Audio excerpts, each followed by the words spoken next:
né? O que a gente tem que entender é que, por exemplo, no azeite, a gente não pode tratar o produto com mais tempo de análise, mais tempo para liberação, porque tem 2 órgãos anuentes. A gente tem que sentar todo mundo naquele... Que não sabem, né? Aham. Por vezes não sabem. Aí se tem exército, não tem, né? Então a gente trabalha muito com empresas que tem muito exército, né? Sim. Vistoria específica do exército. Então, O produto às vezes, que nem vai para... Deixa eu dar um exemplo da nossa área. Acho que a Mônica vai ter vários da área dela. O Rafael comentou que há um universo gigante. Saudações, movimentadores da balança comercial ao Invoicecast. Voltamos para mais um episódio no Meeting Comex 2025 e agora nós vamos conversar sobre a importância da integração entre os órgãos anuentes para a eficiência do comércio exterior. Eles são seres humanos, eles também têm sentimentos, não briguem assim com eles, eles estão tentando fazer o melhor possível. Vamos trocar uma ideia agora, está rindo bastante aqui. Vamos entender o lado deles, vamos entender o que está evoluindo. Esse foi um dos painéis que teve aqui no Meeting Comex do primeiro dia. E a gente está gravando esses episódios para a gente poder debruçar um pouquinho mais no assunto. E para você que não esteve presente, para você ver como são assuntos legais e necessários para você, profissional do comércio exterior, estar por dentro. Além de, claro, todo o networking, todas as possibilidades de negócios e aprendizado que tem aqui dentro. E, claro, se quiser saber mais do Meeting Comex, do Invoicecast, das redes sociais, do pessoal que está aqui presente, não sei se vocês vão querer divulgar as redes sociais, né? Não adianta querer pedir para a Eli deferir antes, pelo amor de Deus, tá, gente? Tá tudo aqui na descrição do episódio, tá? Vamos manter o respeito, o bom senso aí, é sempre importante isso, né? O Sussex não tem anuência, né? Tem? Meu Deus do céu, tá, então o Sussex tem anuência também. Mas então vamos lá, eu tô aqui hoje com o meu amigo Thales, já da casa do podcast, advogado, professor de Direito Aduaneiro, doutorando em Direito da USP, servidor da Secretaria de Comércio Exterior. A Mônica Cristina Figueiredo Duarte, mestre em Políticas Públicas, MBA em Comércio Exterior, especializações em Saúde Internacional, Vigilância Sanitária e Gestão. Atua na Anvisa, assessorando a Gerência de Controle Sanitário de Produtos do Comércio Exterior.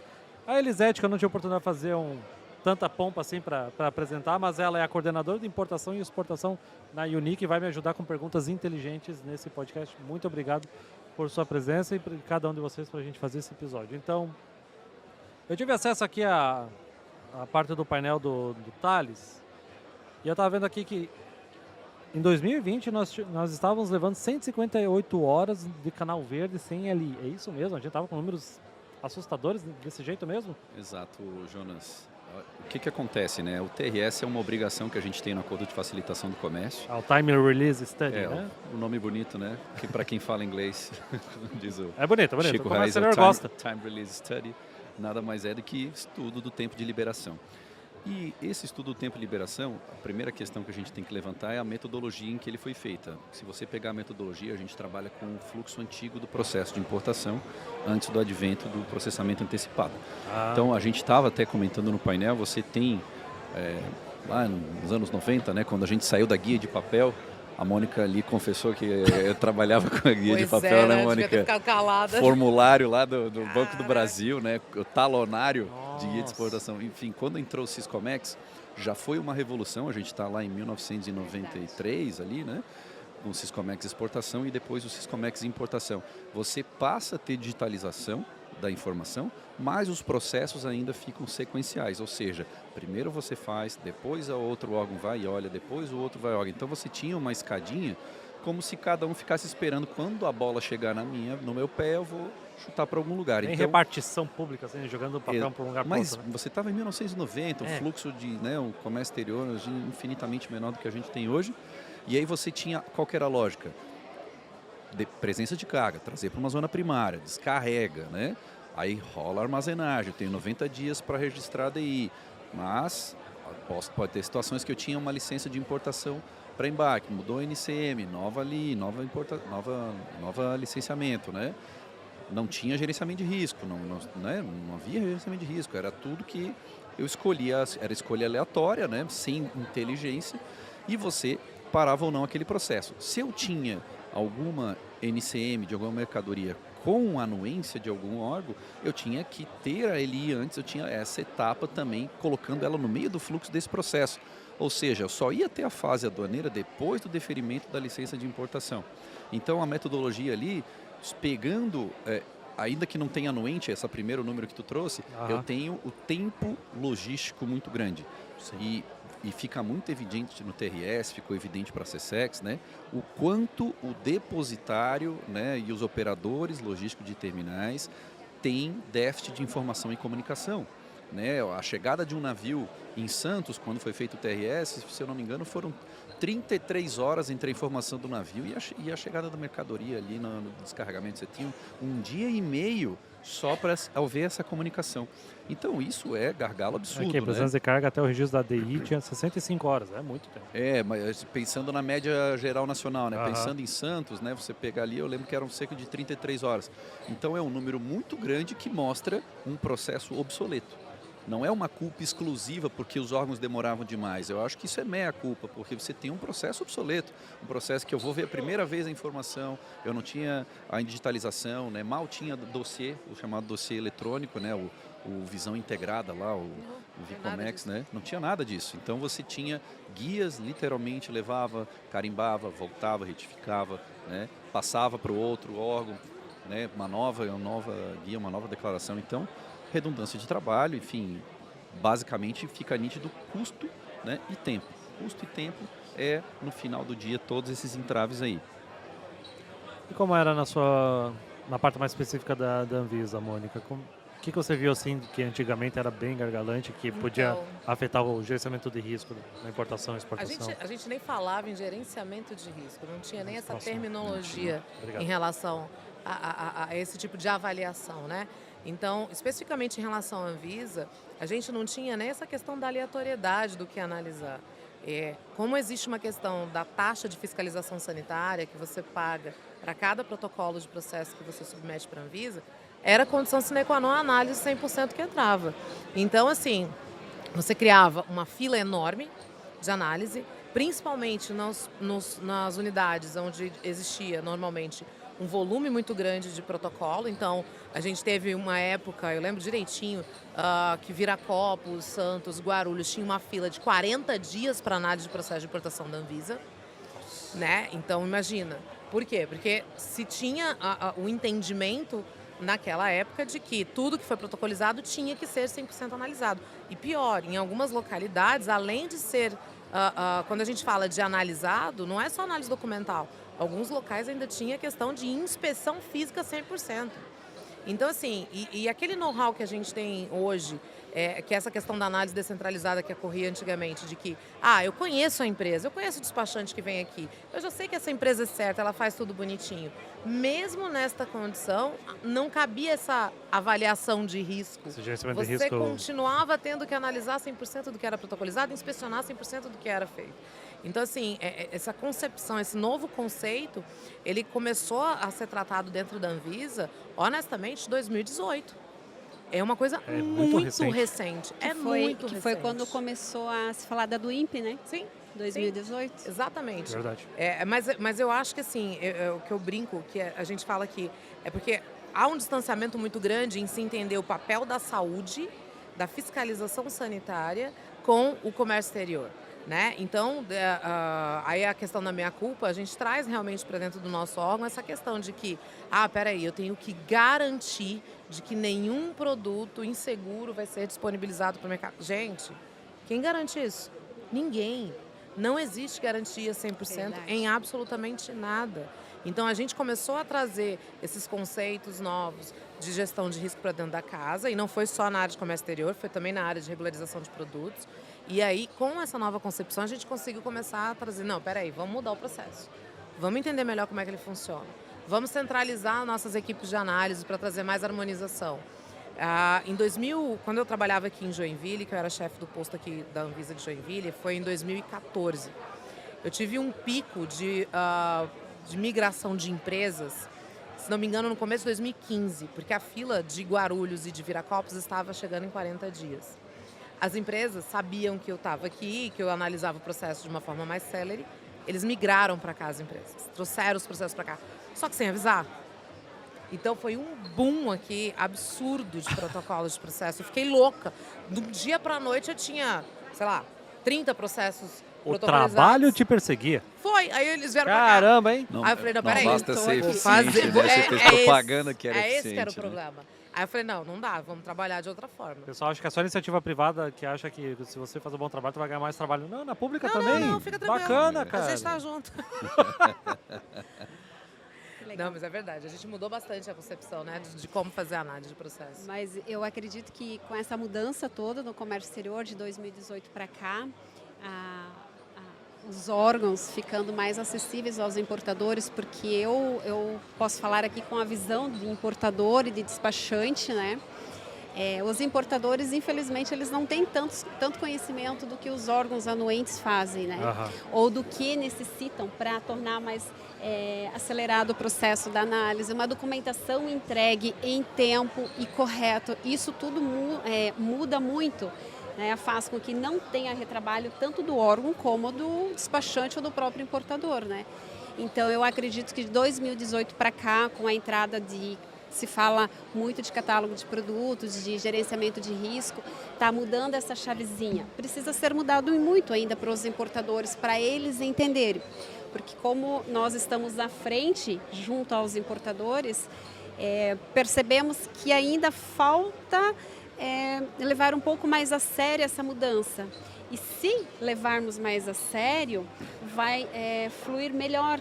Porque como eu acompanho muito as mudanças e os eventos, tanto de Anvisa como de todos os órgãos envolvidos, eu estou vendo, a gente percebe quais são os órgãos que estão avançando mais. E a Anvisa é uma das que estão muito à frente, assim como a CSEX também, a gente acompanha. Então, assim, o importador, ele tendo esse conhecimento, eu acredito que a gente vai cada vez mais melhorar e vai tornar mais rápido o processo de análise, né? Se eu puder só fazer uma ponte, né? A CSEX, ela é gestora do Siscomex, do Portal Único, junto com a Receita Federal. Ela tem a norma geral de tratamento administrativo, as consolidações, hoje é a portaria 249, era 23 de 2011, acaba sendo uma referência. Mas eu também coloco, a CSEX não faz conferência física como a Anvisa, ela não tem auditores para essa competência. A gente tem alguma auditoria na carreira que é para fins de defesa comercial, para antidumping, mais para verificar, por exemplo, condição da mercadoria. Você estava me perguntando se a CSEX faz anuência. Faz muita. Cota, por exemplo, cotas tarifárias, todo o controle de cotas é feito pela CSEX. Verdade. As cotas pela CSEX. Todo o controle de bem usado, material usado, é competência da CSEX. Até. Só que a CSEX não tem condição de ter presença no porto. A gente se baseia na declaração do importador e a Receita Federal é que faz a conferência. É como se fosse uma espécie de conferência integrada, não diria integrada, mas substitutiva. A pessoa do fiscal substitui a função do analista da CSEX para ver se a mercadoria está em estado realmente de usado, remanufaturada, né? Mas a análise em tese é a nossa, só que a gente não tem essa presença. Então, quando eu pegava licenciamento, a gente enchia a boca para falar, olha, eu zero o giro em 24 horas. A gente puxava a demanda inteira daquela NCM separado por analista e zerava. Claro, eu não sei como é que exatamente na Anvisa, mas estava falando com o Rafael diz que o mapa espera a provocação do interessado para apresentar, né? A gente acabava tendo um pouco de celeridade nesse processo e puxava o carro, olha, nós queremos que os outros também, apesar das diferenças, também acelerem seus processos, que sabemos que isso é uma queixa generalizada. Até eu quero parabenizar por uma mudança que aconteceu agora recente com as licenças de cota, que antes os despachantes ficavam acordados até liberarem para registrar a licença de importação. Agora colocaram o limite por CNPJ, né? Então não tem mais a necessidade do despachante ficar acordado para assim que liberar já pegar a cota. Tem limite por CNPJ, deu uma folga. Não é só fuso horário que a gente fica acordado. A gente tem episódios, Jonas, e essa parte de cota é engraçada, porque a gente tem episódios. Era um problema mundial, a venda de licenças, né? As empresas registravam e vendiam esses direitos porque era por ordem de chegada, né? A gente chamava de FIFO, né? First in, first out. O primeiro que pegava, conseguia alocar as licenças e o órgão... Tipo, é um cambista? Ele não fazia esse controle. Só que imagina isso no tempo do papel. Nossa. Tinha um cidadão que dormia na frente do ministério com fusquinha, né? O pessoal conta essa história. E ele ficava lá para pegar o máximo de licença possível. Então você era um rentista, literalmente, em cima da licença. Isso é custo, né? Isso é custo, porque o cara está encarecendo a licença dos demais. Encarecendo, parando o processo, carga parada no exterior para importar. Nossa. Exato. Tirando vantagem de um procedimento burocrático. Cara, isso que eu adoro do podcast. Eu acho que eu nunca vou ouvir de tudo, cara. Tinha cambista de cota, velho. Nossa. Mas Exato. até recente também, que daí acontecia isso, que o despachante que ia virar a cota para registrar ali na madrugada ou na meia-noite. Aí esses dias eu acordei com uma notícia no Siscomex, que deu o limite por CNPJ, né? Então eu disse, agora não importa o horário que eu vou registrar, eu vou ter a minha LI. Tu tem a tua cota do teu CNPJ. A gente tem isso há bastante tempo até. A gente chama de cota individual, né? Falando Isso. de cota. Só que existe também a cota performance por questões estruturais. Um caso clássico, sardinha. Eu não tenho como fazer a limitação de 1.000 toneladas, por exemplo, para cada CNPJ. Por quê? Porque o grande consumidor de sardinha é Camil e Gomes da Costa. 90% então de todo o volume autorizado vai ser por causa da performance desses dois players. Então, existe a cota performance que os outros, se eu limitar eles, né, eles são os pleiteantes da cota, né? Então, existe também, dependendo do tipo do produto, a cota performance. Que legal. E na experiência de vocês, o que vocês notam assim, que impacta mais para evoluir na eficiência, na integração? Tecnologia, legislação ou é a mentalidade das pessoas? É um pouco de tudo, né, Joana? Isso, né? Você deu três opções bem. O mapa você vê ali, da palestra o Tony falou bastante a cultura, acredito que a Anvisa também tem uma resistência.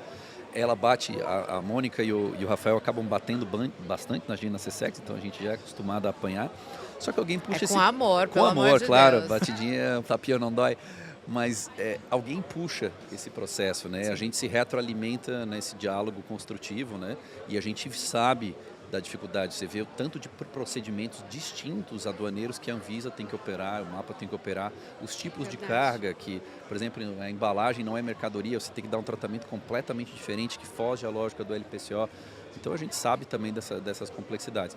Agora, assim, eu acho que a virada de chave mesmo, se a gente fosse falar em uma palavra, para todos, foi o gerenciamento de risco.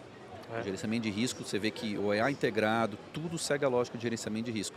O volume de comércio que o Brasil faz hoje não tem espaço, né, Mônica? A gente quer mais servidores, mas não vou ficar esperando, não tenho como esperar concurso. Eu tenho que ter primeiro cada órgão com o seu gerenciamento de risco. É isso. Não, eu também concordo. Assim, em relação à parte da cultura organizacional da Anvisa, eu posso te dizer, sem sombras de dúvidas, que hoje a gente tem diretores e corpo gerencial que entende o que a gente está fazendo. Eles não conseguem, às vezes, entender como estamos fazendo, mas eles sabem da importância. E sabem exatamente porque as empresas vão lá falar. Eu acho que isso é de suma importância. O papel das empresas em mostrar para o corpo gerencial a importância de tudo que está sendo feito, a mudança da concepção de como é um fluxo de anuência, qual é o papel da Anvisa neste fluxo, né? De desenvolver o país, de trazer segurança. Né? Eu brinco muito que a Anvisa não me escute, por favor, o pessoal lá da Anvisa, mas assim, acho eu que brinco, vão, hein, vamos ver, vamos testar. Eu falo assim, gente, olha, vocês querem saber a área mais importante da Anvisa? Eu brinco porque todo mundo sabe que eu falo isso. Eu falo a área de importação. Sabe por quê? Porque quando o pessoal fala que a área da saúde depende de 90% dos produtos importados, mentira, depende de 100%. Porque eu quero que você me mostre um fluxo produtivo de qualquer produto da categoria da saúde que não dependa de um insumo que seja importado. É verdade. É 100%. Todos os produtos da área da saúde precisam de anuência de importação. Ok? Ok. Matamos esse assunto. Vamos lá. Qual é o papel fundamental da Anvisa nesse cenário? Sabe qual é? É garantir que aquilo que foi documentado lá atrás, seja no registro de um produto, seja na certificação de boas práticas de uma empresa, ele esteja sendo cumprido na hora que a carga chega aqui. Então, assim, não adianta eu pegar e falar assim, o produto está registrado, eu tenho segurança total, a garantia sou de... Não, não é. Por quê? Porque o nosso papel é fazer o quê? É olhar se o que está chegando é efetivamente aquilo que foi comunicado dentro das outras áreas da Anvisa. A gente vai fazer isso para 100%? Nunca. Jamais. A gente vai fazer o quê?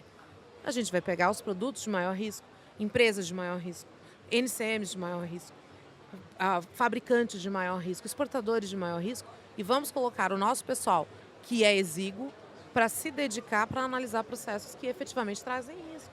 O restante, gente, gerenciamento de risco, certificações, benesses em relação a essas empresas, isso aí o mercado dá conta. Isso é verdade. E algo que você comentou ali, né, Mônica? que às vezes o que os importadores, as empresas levam, o que elas levam é melhor do que vocês falam. Porque às vezes a gente falando, nós falando, não... Pode ajeitar para ficar mais pertinho de ti. Porque às vezes nós falando não é o mesmo resultado do que o importador, as empresas trazerem, né? É o resultado daquilo que tu faz. Né? Mas deixa eu te falar, isso aqui, quem já me viu em palestra sabe que é uma crítica que eu faço sempre.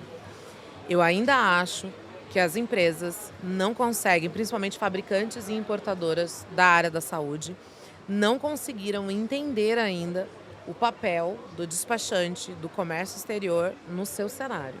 Muitas delas delegam 100% desse fluxo de anuência de importação e de exportação para uma empresa, não monitoram, não tomam ciência do fluxo e aí, volta e meia, eles só tomam pé da situação quando algo dá errado e errado feio. Então, eu já recebi mesmo várias empresas dentro da agência.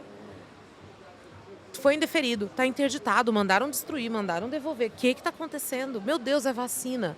Meu Deus, é um medicamento oncológico. É um equipamento que vai abrir um hospital, que vai inaugurar. O que eu faço? Eu falo, está indeferido por causa disso. Você não viu? O prazo era esse. Aqui, aqui está o fluxo. Eu nem sei como funciona esse sistema. Eu nem sei como é que isso acontece. Aí acho que no Gogol vai resolver, né? Gente, não adianta. Você tem que sentar do lado. Tudo bem você contratar uma empresa, mas você não pode terceirizar 100% do seu processo sem monitorar, sem entender como é que funciona. Isso é surreal. E é aquilo que volta no início, que importadores, eles não conhecem na íntegra tudo que o seu produto precisa, principalmente um órgão anuente Anvisa, um mapa mercadoria, as necessidades que precisa ter. E sim, delegam responsabilidades muitas vezes para o terceiro. Sim. E aí quando dá um problema, querem que o terceiro resolva, mas o terceiro não conhece, falando especificamente de um despachante, mas o terceiro ele não conhece o produto na íntegra. Ele não registrou, ele não fez um certificado. A empresa ela precisa conhecer, além do produto, como órgão que vai anuir aquele produto, aquela licença, tudo que ele precisa. Quem vai dar andamento é o despachante, que vai ler o regulamento, vai fazer o que precisa ser feito, preencher os documentos devidos. Outra coisa, né, Elisete? A gente que é do comércio está acostumado. De quantos dos nossos clientes que lá dentro tem um departamento de importação e exportação? É esse o ponto. Sabe, são poucos, mas assim, quando eu falei mas bastante... regulatório tem, não tem? Eu falei bastante... o jurídico está lá, né? Eu falei bastante de DUIMP logo no início, começou agora em 2024, 2025, o desespero pela DUIMP, e eu falei uma frase assim, a empresa vai começar agora, os setores vão começar de ser uma pessoa e vai virar realmente um setor, porque eles agora precisam conhecer o produto. Até agora era assim, compra e joga para o despachante para o agente carga. O gerenciamento manda a fatura comercial, já embarcou. O gerenciamento de risco está aí, é isso que precisa saber. O que o produto X precisa para não impactar depois. Que quando for para destruição ou indeferimento, aí é tarde demais, o produto já chegou, né? Então, o que eu falo da DUIMP, eu acho que o maior desafio é o catálogo de produtos hoje. Certeza. Tá? Por quê? Porque quando a gente começa a falar dos atributos do catálogo, inclusive a CSEX vai publicar já o nosso catálogo novo, que eu já falei para todo mundo, não registrem catálogo ainda da Anvisa. Esperem, porque a CSEX vai publicar todos os atributos novos, que a gente revisou todos. Então, assim, eu falo, o despachante não consegue fazer o catálogo de produtos. O importador não consegue fazer o catálogo de produtos sozinho. Tem que sentar os dois. É igual a classificação fiscal, tem que estar os dois juntos. Não tem como ser diferente. Eu acho que é o grande desafio. E meu maior medo em relação a essa área da saúde, isso eu converso com todo mundo, é unidade de saúde. Eu me arrepio toda vez que eu falo isso. Porque se a gente estiver falando de importador com finalidade comercial, é o importador que fabrica, é o importador que regularizou o produto, tudo bem, a gente consegue dar jeito. Agora, unidade de saúde, quando importa direto, eles não têm ideia do que a gente está falando, do que é catálogo de produtos. Eles não têm ideia. Então, assim, volta e meia eu falo, gente, por favor, vocês que são os despachantes que representam essas unidades de saúde, chame o pessoal, venham para cá. Eles vão precisar registrar o catálogo de produtos, o nome deles, não vai ser o do detentor da regularização da Anvisa. E eles não têm ideia do que a gente está falando. Mas tu imagina, né, Mônica, a gente fazia para pensar o que é o catálogo, né, evoluindo para o que a gente tem hoje. Na defesa comercial, quando a gente faz uma investigação de dumping, por exemplo, de tubos de aço, a gente pega todas as importações de todos os países dos últimos 5 anos. Então você tem literalmente assim, às vezes, um trabalho de corno, que é um trabalho, desculpa a expressão, você tem que olhar a descrição por descrição. Do inglês, corno job? Dos despachantes do Brasil inteiro. Alguns usam a língua do P, né? Eles acham que, eu aprendi isso lá nos anos 90 e sempre deu certo, né? Substituem vogais por consoantes. Enfim, falta um monte de elementos para você tentar expurgar aquela mercadoria ou tentar enquadrar a mercadoria dentro do escopo da investigação, e isso vai servir para qualquer área, para a Anvisa, para o MAPA, para a SESEX. Imagina a medida que eu inverto a lógica. Você é obrigado a selecionar dentro daquela mercadoria que você está importando, você tem que ter consciência qual é a voltagem, você tem que saber qual é a cor, você tem que saber qual é o peso, né, qual é a força da rotação, enfim, todos os parâmetros daquele bem o setor produtivo já forneceu, o governo já estudou. E isso, a qualidade da informação, ela aumenta absurdamente.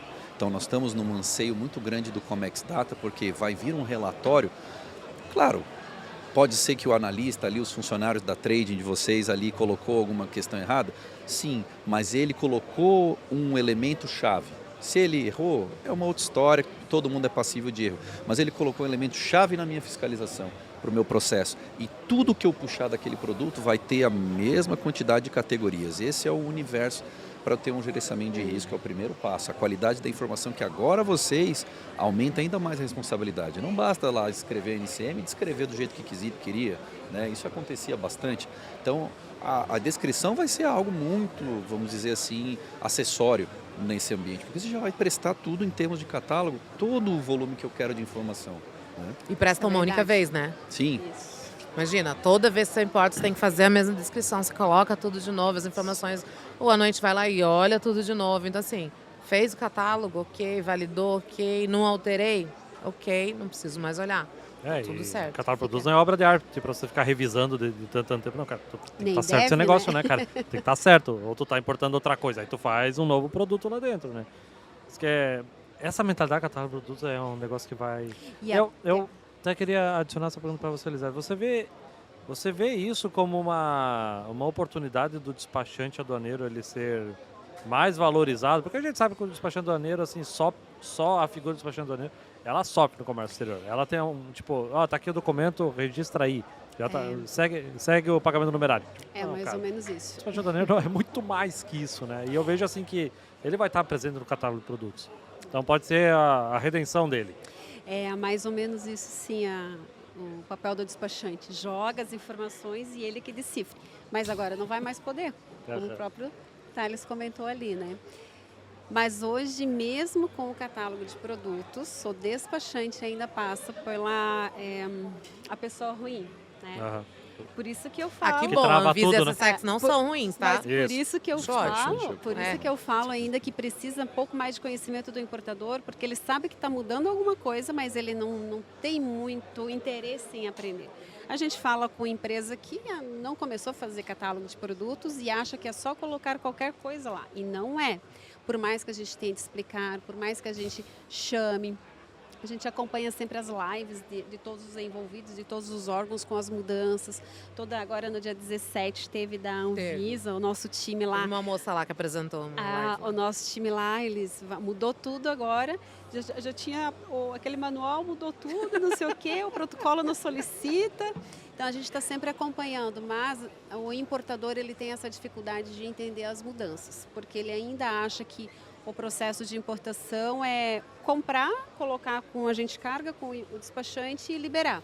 O que der de problema nesse meio tempo aí, o despachante tem que resolver. E é o culpado. Isso. Então, assim, a gente está tentando trazer sempre clareza o que é o catálogo, a importância, o gerenciamento de risco, mas aí a gente bate naquele ponto. Quem vai fazer o catálogo de produtos? E aí a gente acompanhou muitas empresas gigantes do Brasil todo e vimos como eles fizeram, que já estão há mais de um ano, né, montaram uma equipe técnica com engenheiros e laudos para alguns produtos. E a gente tentou trazer isso, explicando para cá, né? Algumas empresas aceitaram, entenderam e já designaram o responsável dentro para poder estar auxiliando, mas outras ninguém sabe, tem que falar com o exportador, tem que entrar no site do exportador, passam inclusive o site do exportador para o despachante, para quem está Ai, fazendo Deus. o catálogo. Inclusive isso. Como é que o importador compra uma coisa que ele não sabe o que é? Nos detalhes, tipo, isso não faz o menor sentido. Sim, tem produtos que são mais simples, ok. Mas, cara, tu vai na área mais técnica, importação industrial, como assim tu não sabe direito a voltagem? Tu não sabe amperagem? Tipo, não, só embarca aí. Tipo, E como produto assim, cara? químico? Produto químico. Produto químico, tá importando lá um líquido que faz aquilo, mas aí ele tem uma composição toda, né, química. Aí, mas é SNCM, sim, mas ele entra, né? Qual é o produto, qual a quantidade, composição, vai precisar disso, daquilo. No segmento químico também, tu sofre assim com isso? Não, é que eu trabalhei um tempo na área química e tinha um químico lá dentro que ele morria de medo, né? Então ele sempre informava tudo bonitinho pra gente, sabe? Ele que assinava, né? Não, mas não é nem, não informa que não sabem, né? Aham. Por vezes não sabem. Aí se tem exército, não tem, né? Então a gente trabalha muito com empresas que tem muito exército, né? Sim. Vistoria específica do exército. Então, O produto às que vezes, nem tem fins, digamos, bélicos, mas aquele produto pode ser usado para algo principalmente mais os nocivo, líquidos, né? Os líquidos, né? Muita loucura isso. Os líquidos, aí precisa saber, principalmente em atributos, É. precisa saber o percentual daquele produto, que daí é onde pior do que fazer o catálogo é justamente os atributos, porque dos atributos joga um para o outro e vai. Aquele que o mais corajoso. Como que você aí pensa assim, ó, como que você quer uma fiscalização eficiente se você, que é o comprador da mercadoria, não sabe o que está trazendo? Então, assim, eu acho que o catálogo ele expõe muito isso. Você falou do papel do despachante, o papel do importador, o papel da indústria, da unidade de saúde. Tem que ser uma equipe, né, uma sala de guerra realmente para aquele produto e vai acontecer uma descoberta como aconteceu com o TRS e com os órgãos intervenientes. Vocês vão redescobrir a roda, vocês vão descobrir o que estão importando de fato no detalhe. Né? Mas eu importo de tudo. Então você vai ter que fazer vários setores e ampliar a equipe, se você é uma empresa grande que presta serviço. Porque você precisa ter a precisão do que tu está preenchendo lá, porque a nossa informação a gente vai se basear 100% nela, nesse preenchimento do catálogo. Né? Então, ela está falando, tenho na dúvida, joga para o despachante. O despachante, Jonas, ele tem que se reinventar. O acordo de facilitação do comércio, se tu pensar à risca, ele foi feito, a previsão do portal único e todas as funcionalidades é para não ter o custo do despachante. Porque eu te dou uma ferramenta de classificação gratuita, por exemplo, o Classif. Eu te dou solução de consulta, eu te abrevio o prazo se você é A. Eu te dou várias ferramentas para você ter redução de custos. Eu não estou dizendo que a função do despachante é relevante, só que, infelizmente, a qualificação do despachante, no passado, era algo muito ruim. A Receita Federal tentou fazer prova de despachante e não passava ninguém. Né? Você conta nos dedos quem passava naquela prova. E eram questões de legislação aduaneira, só de legislação aduaneira e de comércio exterior da SESEX. Algo não que era relativamente simples, mas algo que o despachante tem que saber. Entende? Então, para você ter o serviço justificado, esse cara tem que dominar relativamente bem, vamos lá, com nota 7, esse volume de informações. E aí você dá o catálogo para ele. Esse pessoal também tem uma resistência, né? Porque você tem que descobrir, aprender a mexer e conhecer produto. Não tem jeito. Se você não conhece produto, você tem que pedir ajuda, porque a sua responsabilidade no preenchimento é muito grande. Né? Isso é verdade. Mas trazendo agora que o Portal Único ele está sendo adaptado para que seja dispensável a presença do despachante, né? Mas a gente se depara, temos empresas que hoje a do INPE não tem extrato, né? Então a gente tem empresas que está batendo, pedindo para o despachante providenciar extrato de do INPE. Essa chavezinha não está virando ainda para o importador, sabe que ele mesmo pode operar lá no Portal Único. Então ele não sabe nem como faz lá no Portal Único, porque realmente tem todos os sistemas que ele pode mexer e dar andamento, né? Mas isso aconteceu essa semana com a gente. A gente integrou a taxa da Anvisa, começamos na segunda-feira, e aí já veio um pedido de um despachante dizendo assim, olha, inclusive acho que foi foi na ouvidoria, eles mandaram dizendo o seguinte, olha, eu preciso saber aonde que tá, que eu paguei a taxa da Anvisa. Porque o meu importador, ele quer o recibo, Isso. que a Anvisa diga que foi pago. Isso. Aí eu expliquei pra ele, falei assim, olha, você vai entrar no módulo lá do PCCE, você vai fazer a consulta através do CNPJ vinculado e você tem lá o valor, o número da transação e o valor pago. Não, ele não quer isso não. Não é o suficiente. Ele não quer, ele quer aquela guiazinha paga. Eu falei, vai ficar querendo, porque não tem. Deixa eu te falar que Não tem. eu já É pra frente que tive. se anda, né, gente? Por favor. Mas, gente- eu vou imprimir, vou bater uma foto e imprimir. Tá Eu vou vendo? ver isso que eu falo, Tá é vendo? É papel que você quer? Mas tu vê a mentalidade, Aham. a gente É isso, digitaliza gente. e o pessoal quer voltar É no isso. papel. Isso. É, uma resistência, Por isso né? Tem o segundo que foi pago. Tem o valor, tem o número da transação. Mas eu já Anvisa. recebi, eu estou há mais de 23 anos no comércio exterior, eu já recebi muitos pedidos do comprovante da taxa do Siscomex, que registra Ah, sim, nossa, cara. que é o Porque eu briguei com um recibo. contador nas empresas que eu trabalhei. Então, assim, então, você comentou que o despachante seria, né? Mas eu acredito que essa chavezinha ainda... vamos estar aqui por muito tempo. Cara, essa do papel é Mas foda. aí é como a Mônica falou, assim, você não precisa, se o importador ter essa Sim. mentalidade, o pessoal que está aqui, você não precisa dele. Não estou falando que ele é dispensável, mas você quiser a informação, ele era Pode o detentor pegar, né? da informação. Sim. Ele vai lá e busca, Uhum. entende? Então, ele vai lá e pesquisa e vê qual que é a opção de classificação que o sistema vai dar, sem pagar nada por isso. Você contratava lá um monte de plataforma para ver a alíquota de imposto, né?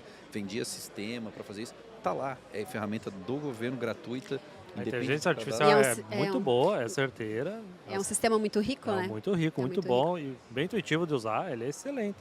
Inclusive, isso até afeta outras empresas de tecnologia que ofereciam isso, né? Não, cara, agora tá tudo gratuito, Tá não precisa tudo nem ali, certificado né? digital, né? Não, e se Não, tu pra pega o acessar, é pessoal, muito massa pouca isso. gente conhece, por exemplo, o Classif. O Classif, ele, se você olhar, ele é o sistema de consulta às possíveis classificações a partir de uma descrição. Você coloca drone, não existe no sistema harmonizado, nem na NCM, a palavra drone. Você vai ver veículos aéreos não tripulados, brinquedos, ele vai te dar, a partir do teu input, qual que é a leitura que o sistema faz de possíveis classificações. Estou na dúvida? Esse mesmo sistema ele te dá as soluções de consulta relativa àquele NCM. Estou na dúvida? Você clica em INPE, ele abre tratamento administrativo, tratamento tributário de importação, acordos que eu tenho de comércio para aquele produto, alíquotas, tem antidumping, se não tem. Então, o volume de informações hoje que eu tenho no Classif, ele não perde, por exemplo, para o Cross dos Estados Unidos, ele não perde para o sistema europeu. A gente tem uma ferramenta gratuita que as pessoas ainda não a despertaram para ela. Tá tudo Eu uso dentro todo do dia, portal. tá? É Gostaria bom de pra dizer caramba. que é É muito boa. sensacional e eu Toda uso todo sensacional. dia. Ó, então vamos fazer aqui. Toda a parte de defesa comercial, às vezes não sei que a Anvisa não usa muito, né? Não é muito produto de saúde a gente tem, mas isso antidumping foi ideia minha. Foi ideia de sair de um órgão, sair da DECOM, da Defesa Comercial, e levar. Por que eu não consigo já saber também para aquele produto, se é origem China, origem que seja gravada, já saber quanto que eu tenho que pagar também? Por que eu não vou ter, né, daqui a pouco o adicional do frete? A ideia é que tudo que está em PCCE e tudo, o cara veja, taxa da Anvisa, entrando na Anvisa, vou ter resultado da taxa da Anvisa lá também, Certo. taxa Siscomex, alíquotas de todos os impostos, daqui a pouco CBS, IBS. Eu vou ter a precificação da tua operação na vírgula, na linha, pelo menos a parte fiscal. Excelente. E mencionou esses outros sistemas internacionais. Tem alguma coisa assim que você consulta, que te inspira, ou você vê assim que é uma referência nesse assunto de integração dos órgãos anuentes? Ou você acha que a CNG está bem à frente de outros? Esse é um tema espinhoso, assim, porque se tu pega a doutrina tradicional, né, por exemplo, o direito aduaneiro José Lenz Carlucci, que é um clássico, ele fala sistema aduaneiro, né, do Brasil. Ele fala que a estrutura departamental do Brasil é algo histórico. Você aglutinar órgãos, por exemplo, meu paralelo é sempre Estados Unidos, você vai fazer o CT-PAT lá. Você não vai conseguir fazer segurança, uma espécie de polícia federal, com a Receita Federal, com a vigilância sanitária. Era o conceito que se trabalhava até na Lei Geral de Comércio Exterior, né? Vamos fazer uma lei aduaneira, entendendo que a aduana é tudo isso. Superaduana. Superaduana. Simone, primeira questão assim, Receita Federal, você tem certeza que os intervenientes fazem parte da Receita? Eu vou falar em uma superaduana. Olha a estrutura fragmentada que a gente tem, olha o quanto de interesses, né? A Simone sabe ali, por exemplo, a Polícia Federal tem uma resistência histórica com a Receita Federal, questões de competência desde a Constituição de 88. Eu não tenho essa, vamos chamar de maturidade para falar nisso ainda. Então, inspirar, eu vejo que o lado da integração é algo muito mais democrático, inspeção conjunta, compartilhar ali imagens, etc., do que tentar fazer um órgão à força, né? Vamos fazer um super órgão que pegue várias vertentes e facetas. A gente é muito especializado e eu, no caso do Brasil, eu não acho isso ruim. O ruim é você ter processos separados, que não conversam entre si, sequenciais, etc. Sistemas diferentes também, né?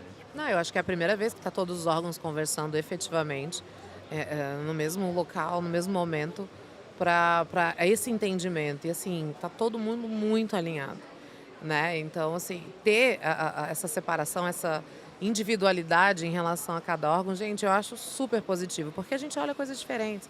Eu estava brincando com o Rafael lá do Mapa, porque nós temos produtos que são de dupla anuência. E todo mundo pergunta, pô, por que o Mapa está olhando azeite? Pronto, azeite. Por que o Mapa olha o azeite e a Anvisa olha o azeite? Vou te dizer, porque o Mapa olha algumas questões específicas de azeite e a Anvisa olha outras. Nosso, por exemplo, nosso maior problema em relação a azeite é em relação a contaminante. A gente tem um problema seríssimo de transporte de azeite em transportadoras não tão corretas, né? Então eu tenho certeza que a gente tem um grande problema de contaminante. A questão do Mapa é muito mais em relação à pureza do azeite do que qualquer outra coisa. Então, assim, são escopos diferentes e está tudo bem, né? O que a gente tem que entender é que, por exemplo, no azeite, a gente não pode tratar o produto com mais tempo de análise, mais tempo para liberação, porque tem 2 órgãos anuentes. A gente tem que sentar todo mundo naquele mesmo momento, colocar critérios específicos e todo mundo analisar de uma forma harmonizada e liberar o mais rápido possível se o produto estiver ok. E essa integração do sistema veio para facilitar isso, né? Com certeza. Vocês veem ainda espaço assim, para diminuir gargalos e redundâncias na parte dos processos e parte documental? Vocês veem ainda que tem mais espaço para ser explorado isso ou tem outros espaços que vocês estão mais visando? Eu acho que sim, né, Jonas, se eu te falar assim, deixa eu dar um exemplo da nossa área, acho que assim, a Mônica vai ter vários da área dela, o Rafael comentou que há um universo gigante ali no Mapa ainda de se envolver, né? Eu tive um questionamento que veio do Thiago, ninguém sabia responder. O Thiago Barbosa? É, massa. veio um questionamento para mim eu não sei se foi a Biquinha Indústria de Químicos, simplesmente o que vocês fizeram, né? O que fizeram na reforma tributária, a Lei Complementar 214, lá está dizendo que não há mais o drawback isenção para CBS e IBS. Se você olhar o dispositivo, acho que é artigo 92, ele fala, não tem mais o drawback isenção. E aí te pergunto, acabou o drawback isenção? Eu te explicar, gente, a reforma tributária, você vai ter crédito imediatamente na importação e vai gerar crédito para exportação. Você não vai ter que fazer um processo de drawback para gozar da isenção.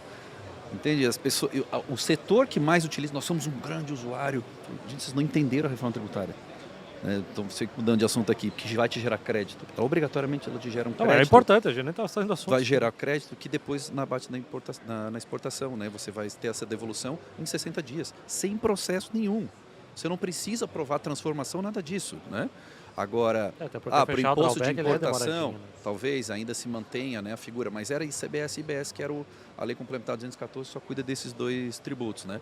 Agora, veja a cabeça, né? O cara que é usuário, ele não se entendeu que aquilo, ele vai ter, o que não tem hoje, ele vai ter a devolução do IBS que contempla o ICMS. Hoje o ICMS no isenção não tem isenção de ICMS. Você está ganhando o que você não tem, só que não entendeu. Não entendeu o processo ali que foi feito por uma turma super qualificada. É uma mentalidade tipo assim, vai sair o drawback, vai entrar outro drawback novo. É uma pegadinha aqui, estão me sacaneando, a gente tem que fazer um lobby. Te dou outro exemplo, desculpa aqui, mas vem tanto exemplo, aconteceu na reforma também. Regimes aduaneiros especiais, todos os regimes. O PL 4423 segue a lógica da Lei Complementar 214. O grande mestre Arnaldo Dornelles é um cara da Receita Federal que estava na cabeça dos 2 projetos.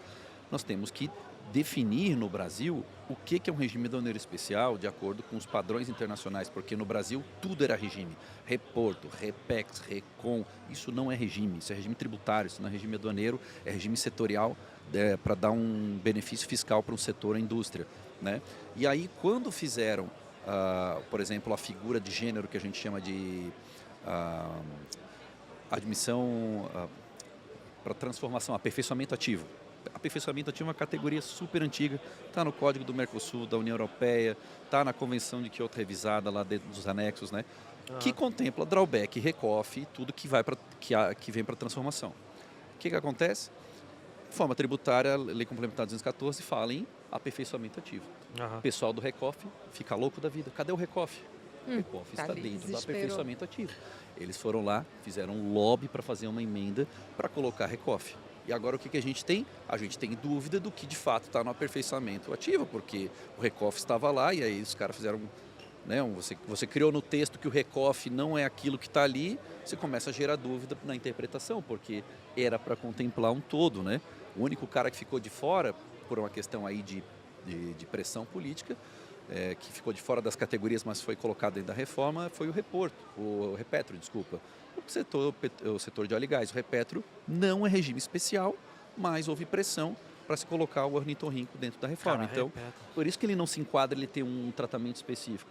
Porque o governo, o Estado brasileiro quis que ele ficasse lá, mas ele não é nenhum dos regimes, ele não se enquadra na lógica, ele é completamente diferente. Então as pessoas, elas questionam, elas fazem lobby e fica nítido que elas não entenderam o que está lá. Claro, por medo, energia, vai cair na mão do dinheiro juiz. que vai, cara. Exato. É esforço que vai, né, cara? Exato, e a gente fica tentando explicar, né? Então o Repetro ele vai continuar, cara. O Repetro, infelizmente, é opção política. O né? negocinho difícil que foi para aprender, né, cara? O Repetro ele é um combinado de outros regimes. Ele é um combinado né? de outros regimes, cara. Eu lembro que eu tive aula. Tu deve conhecer o Tom Pierre.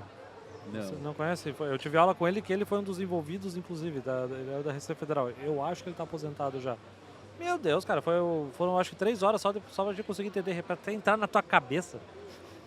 Não, eu tô com medo de gravar o podcast sobre Repetro. Eu tô com medo, eu ainda não gravei isso ainda. Eu tive no Rio de Janeiro. Nossa, cara, é uma jabuticaba assim, é muito Brasil. Um evento Brasil no Rio de Janeiro, boleto, eles assim. só vivem de Repetro, né? Rio de Janeiro é Repetro. Assim, você fica nítido. Eu estou aqui, eu falei, chamei de ornitorrinco, eles ficaram bravos. Eu falei, gente, o ornitorrinco tá aí, não tem que ficar bravo, ele é um fofo. Ele só é uma mistura de pato com mamífero, bota Ele não ovo. sabe muito bem o que ele Ele é é. aquele rolo, né? Ele só tem esse probleminha. O pessoal mas posta, tudo né? É tipo aquele trabalho da escola nenhuma. feito a várias mãos, né? Cada um juntou um pedaço. Mas é isso, assim como eles não entendem também, eles não entendem muito o comércio exterior, sobre a legislação, o regulamento aduaneiro mesmo, ninguém entende, né? Então, só vai fazendo. E quando chega e tem mudanças, né? Essas mudanças todas que estão acontecendo no comércio exterior de 2018 para cá, principalmente, a gente vê sempre com bons olhos. Está evoluindo, o nosso comércio exterior ele está ficando tecnológico, né? Mas importadores e empresas não estão na mesma pegada ainda, né? Então, É engraçado, né? Geralmente é a iniciativa privada que puxa a evolução. Nesse caso, se tu olhar a virada de chave, foi o setor público que puxou. Isso que eu ia falar E o agora. setor público foi tão rápido que o mercado não botou fé. É o Que medo da natural mudança, será? tratando-se de Brasil, E ainda não né? tá botando Não fé. tá botando Não. fé, gente. Toda- Já estamos no final quase da implantação.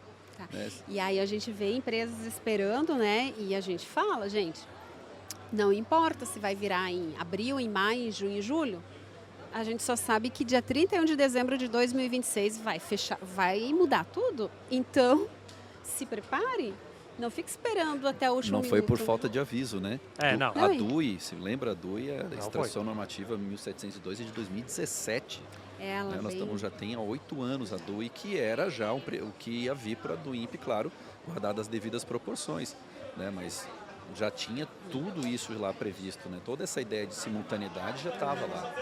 Mas como todo o nosso comércio exterior, né, do papel para o amarelo, do amarelo para o web, do web para o portal, que sempre tem, do senhorzinho que dormia lá, a gente vai ter todos os... Você vira história, né? vira Isso é história. Eu acho um barato Nosso revisitar a comércio história exterior. Sim, e olhar para sensacional. trás. As pessoas reclamam hoje, claro, sempre eu acho que tem que reclamar de forma construtiva, mas olha um pouquinho para trás, né? A gente, Elisete, assim, tivemos uns 3 anos, quando a gente estava ainda falando muito em OMC, a gente tinha comitês de negociação plurilateral e um dos comitês de comércio eletrônico é uma iniciativa que se chama Paperless Trading, ou seja, comércio sem papel, que a gente tem no Brasil. E o Brasil, Estados Unidos e Singapura num grupo de 80 países, são os países que mais agressivos em propostas. Sim. É impressionante. Você pega uma China, não, a China quer digitalizar PDF ainda, porque região do interior de Xinjiang, cara, você vê assim, é a China? Sim, a China está com um processo muito mais atrasado que o Brasil. Claro, pode falar de tamanho da população, etc., mas olha, território, nós somos o 5º país maior do mundo em território, né? A gente está aí e não está deixando a peteca cair. Nesse ponto, é uma coisa que, pelo menos, não sei a Mônica, mas enche de orgulho. Cara, Eu tenho você está bastante. falando em cadeia global de valor, olha o sistema que a gente está desenvolvendo, gente, que você pode ter tarifa, seja o que for de barreira, mas em termos para uma empresa, pegar a empresa Joinville, né? Você vai falar de VEG, que é a empresa da Tigre, que vive comprando insumo e vendendo, você reduzir custo de transação não tarifário, isso eles vão sentir muito, eles vão poder internacionalizar a produção, a mercadoria vai voltar e a gente está ajudando eles a acelerar esse processo, né? No final do ano passado, a gente nós acompanhamos o Salles na Cefact para ver a questão do encontro, né? Quais são as iniciativas e tal. E assim, eu realmente fui com uma expectativa da síndrome de vira-lata. Vou ser muito sincero. Então, quando a gente chegou lá e fomos ouvir a dinâmica, as palestras, as discussões, o primeiro tema era digitalização de documento. Eu falei, peraí, como assim? O nosso já é digital, 100%? Nato. Já tem um tempinho já. E assim, quando a gente foi ouvir os relatos dos países, gente, é país de relevância, digamos assim. Né? Eu falei, gente, como a gente está muito mais à frente, né? A gente tem que parar com isso.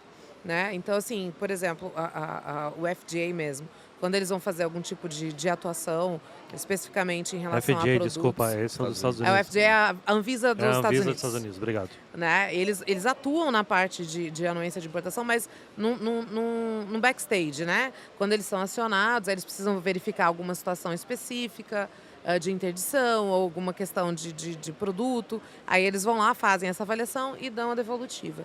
Gente, a gente não é... A gente é protagonista. Não é o mesmo fluxo. Você mencionou não o existe FDA. essa subordinação. Eu trabalhei uma época numa multinacional. Falar em documento nato digital Já para eles é um pensou? absurdo. Surreal. Eles não fazem assim. Eles não fazem assim. Eu quero até só um alt tab aqui, porque você falou disso. Eu trabalhei numa multinacional que a matriz era nos Estados Unidos. E aí, de vez em quando a gente fazia exportação para lá. E aí, claro, né, mandava um guri preencher os documentos do FDA para eles. É isso mesmo. E aí, eu tô falando aqui de 2008, 2009, já esses Comex, tudo certo. Aí eles me mandavam um papel que eu tinha que escrever à mão. Eu falei, sério? Vocês não tem uns Siscomex aí, alguma coisa? Não, tem que preencher esse papel e dar pro teu chefe americano aí assinar. Botar no escaninho. Era mais ou menos assim. Era isso. Cara, Não, o nosso é mil Era vezes surreal. mais avançado. Não e eu tô tem. falando 2008, sabe? Não Tipo, tem isso. olha tudo que a gente já tem hoje comparado, cara. Pensa como é Que que loucura. você vai fazer gerenciamento de risco. Ele vai ter que pegar esse papel e jogar num sistema. Digitar. É isso. Provavelmente lá ele imprimiu A gente fazia isso. e arquivou em algum lugar. Quando começaram os talonários lá, tinha que alguém preencher e jogar numa planilha, no Excel lá, sei lá se já tinha Excel. Opa. Mas enfim, o você custo, tinha que... né? Nossa. Trabalho para tudo isso. Chance de erro absurda. Nossa. Sim. Se a Errou pessoa fórmula, escrevendo o alguma coisa, papel, imagina uma segunda copiando do papel. troca a vírgula pelo ponto ali na Não, forma, alguma coisa. Tu Tá não louco. consegue entender a letra da pessoa? Aí eu acho que era isso Nossa, aqui, ó. sei. Peraí, deixa eu ver. Receita de médico. Que tem de médico trabalhando para escrevendo guia de importação, era assim. As guias de importação. Loucura, né, gente? Gente, o Tempo papo tá... atrás, né? Nossa Senhora. Gente, o papo tá muito bom, mas daqui a pouco eu tenho o Diego Ribas, inclusive. Se você não tá aqui, tu vai perder a palestra do Diego Ribas, então a gente já vai encerrar. Deu quase 1 hora, hein? O tempo passa rápido quando a gente reclama das coisas. Comércio exterior. Não, sacanagem, falou muita coisa legal também, cara. É, Sacanagem. Ninguém reclamou de nada aqui, não. Não, a gente só agradeceu. Ó. Para. Gratiluz. A gente já está tão acostumado que a gente não deixa vocês falar, aí vocês não conseguem reclamar. Isso aí, perfeito. Não, mas eu sou uma apaixonada pelo comércio exterior, né? A gente gosta, eu né? digo assim que eu sempre... Gente, vocês não gostam, é vício. Vamos É falar vício, a é verdade. vício, é vício. vício, É vício. Não, Esse é uma negócio cachaça, vicia, gente. é um cachaça. negócio, Eu sempre dizia, o dia que eu saí do comércio exterior, eu nunca mais entro. Fiquei 21 anos numa empresa, saí para outra de comércio exterior. E assim, não adianta, né? E quando você sai de Eu tô no férias, se marketing vê e comunicação, olha aqui, tô vendo comércio se exterior, vê caramba, um esse negócio... container, tu ainda faz foto, né? Aham. De férias. Olha que bonito esse container aqui. É vício. Mas, gente, vou para os finalmente agora. Cara, Thales, Mônica, Elisete, eu quase falei Elizabeth, desculpa. Muito obrigado pela presença de vocês, foi muito construtiva a conversa, foi muito bacana. Espero ter mais oportunidades no futuro. E para você que ficou com a gente até agora, Obrigada. lembra de curtir, dá uma comentada, dá uma desabafada também. Lembra de se conectar com o Meeting Comex, aproveita, já acessa aqui o site, se conecta com as redes sociais para já ficar ligado quando tiver os próximos eventos. Então é isso, trabalhos encerrados e até a próxima. Tchau, tchau. Tchau. Tchau, gente. Tchau.